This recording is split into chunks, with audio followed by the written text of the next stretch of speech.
Masu kallon mu da kuma sauran mu assalamu alaikum, barkanmu da shan ruwa, barkanmu da kasancewa da ku a wannan dare na 23 ga watan Ramadan na shekara 1445 hijira Annabi Rahama daga Makka zuwa Madina, wanda daidai da 2 ga watan Afrilun shekara 2024 miladiyar haifuwar Annabi Isa danna na Maryam. Ga kuma labarin namu inda za ku shi cewa sanin kowa ne dai muna a cikin goma na ƙarshe na watan Ramadan, wanda dai a cikin wannan goma na ƙarshe ne ake haɗuwa da falala da kuma abubuwa na alkhairai. Hakan yasa muka zagaya muka tambayi malamai domin sani da kuma ƙarshi da al'umma muhimmancin waɗannan kwanaki guda goma, musamman ma wannan dare na Lailatul Qadari. Ga kuma ƙarin bayani a cikin wannan rahoto. Muna cikin kwana goma na ƙarshe wanda ya kamata kowane musulmi ya kimsa ya yi kokari ya kara ayyukan shi na lada, saboda mutum baka san ko Allah zai gwada maka shekara mai zuwa ba, saboda akwai mutane yawa wanda mutum ka sani bara war haka ku ne tare amma bana bai iske su ba. Kenan ya kamata kowane musulmi maza da mata a yi kokari a kimsa, a yi kokari a yawanta aiki mai kyau, aiki na lada, saboda annabi sallallahu alaihi wasallam mu samu kwaikwayon shi. Annabi in an ka kai karshe kwana goma na karshe to zai yanke wajen makwanci, bai koma kwana kuma sai ibada sai nafila, hatta ma sai ya shiga itikaf.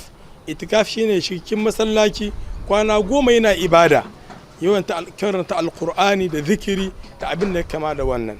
To da haka ne ana so kowane musulmi ya yi kokari ya kara ma ayyukan da shi nan gai baya yanzu ya kara shi, saboda yanzu mun kai kwana goma na karshe na wata.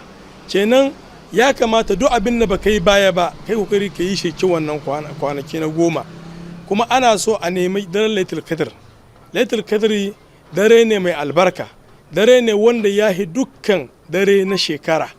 Allah da kanshi ne Yahudi, Allah yake daren Lailatul Qadr duk wanda Allah ya sa yayi muwafaka da shi yayi mishi wata dubu.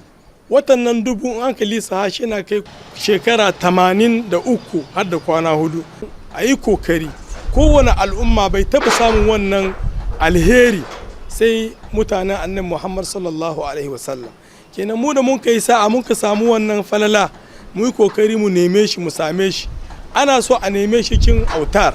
Autar shine kaman kwana 21 ga wannan wata, dare na 23, dare na 25, na 27 da 29 su ne ya kamata a nema kiki. Amma duk wanda ya nema tun harko sai karshe wannan babu shakka ya samu daren Lailatul Qadr. A yawanta zikiri wanda annabi sallallahu alaihi wasallam ya koya ma Aisha, da Aisha ya tambaye shi in nisan dare wanda shine Lailatul Qadr menene ya kamata, wani irin zikiri ya kamata in yawanta, sai annabi yake mishi sallallahu alaihi wasallam ka yawanta Allahumma innaka afuwun tuhibbul afafu anni, Allahumma innaka afuwun tuhibbul afafu anni.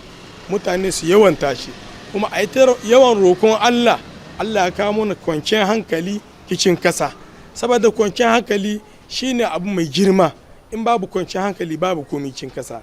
Kenan wa'annan dare da Allah ya sa mun samu muna kikinsu, mu yi ta yawan zikiri, mu yi ta yawan karanta Qur'ani, mu yi ta yawan roƙon Allah, Allah ya kara mana kwanciyar hankali, kuma Allah ya kiyashe mu da sharri masu sharri.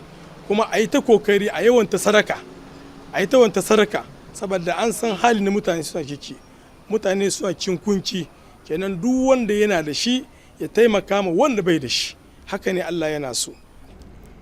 A ɗaya ɓangare za ku shi cewa kuma kimanin shaguna 396 ne suka ƙone ƙurmusu a kwanakin baya, musamman ma a can kasuwar nan ta Haro Banda, inda dai bayan neman izini daga hukumomi 'yan kasuwar suka buƙaci cewa a ba su damar gina wannan kasuwar, inda kuma hukumomin suka ba su izinin gina wannan kasuwa. Kamar da za ku ji dai ƙarin bayani bayan abokanan aikinmu sun zagaya a cikin kasuwar da suka hiranta da ɗaya daga cikin 'yan kasuwar, ga kuma abin da hirata su take cewa.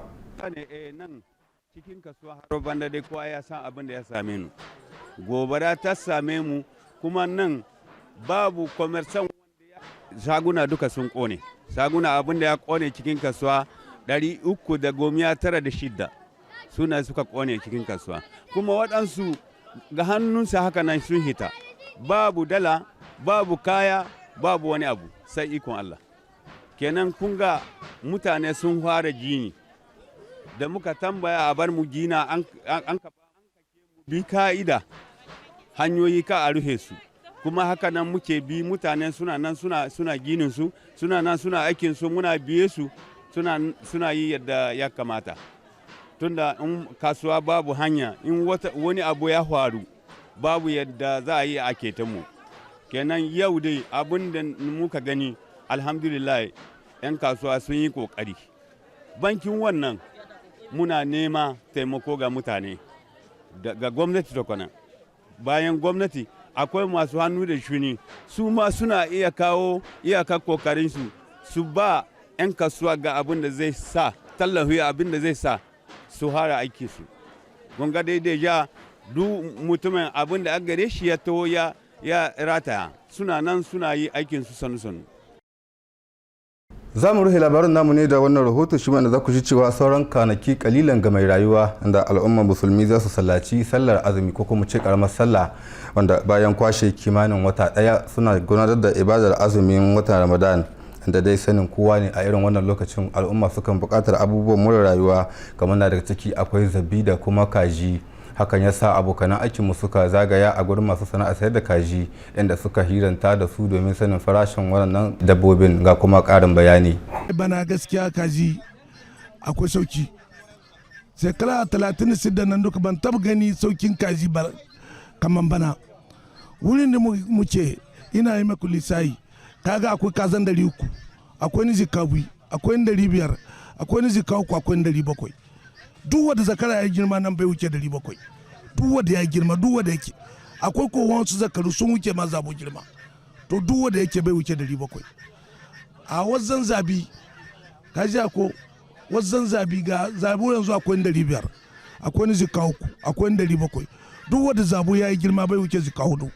Amma akwai wani shirin zabo sonal na ake keme, duk wanda masu sayan zabo sun san su wannan jikasi da na yake da ana sai da sa 7,500, su ma jikasi da na yake wani da ke kuka da su ne mayan nan da nake kyau, su ne wannan sonal ne, su ko ba kowa ga son su ba saboda suna da girma ba su da dadi kamar wanga zabi wanda suke kenan bana gaskiya akwai zabi akwai kajin da ka gane na sallah bai zo fa, wanda ana kawo na sallah suna baya, wani duka an kawo dai na sai da kaki a kai ga na sallah. Wasu Burkina Farankiyar ne muke ake kawo mun kaji. To madalla masu kallon mu kuma sauran mu duka abin da sauka kenan a cikin labarin namu na wannan dare, a madadin abokanan aiki na muke ce muku ma salam, a huta lahiya.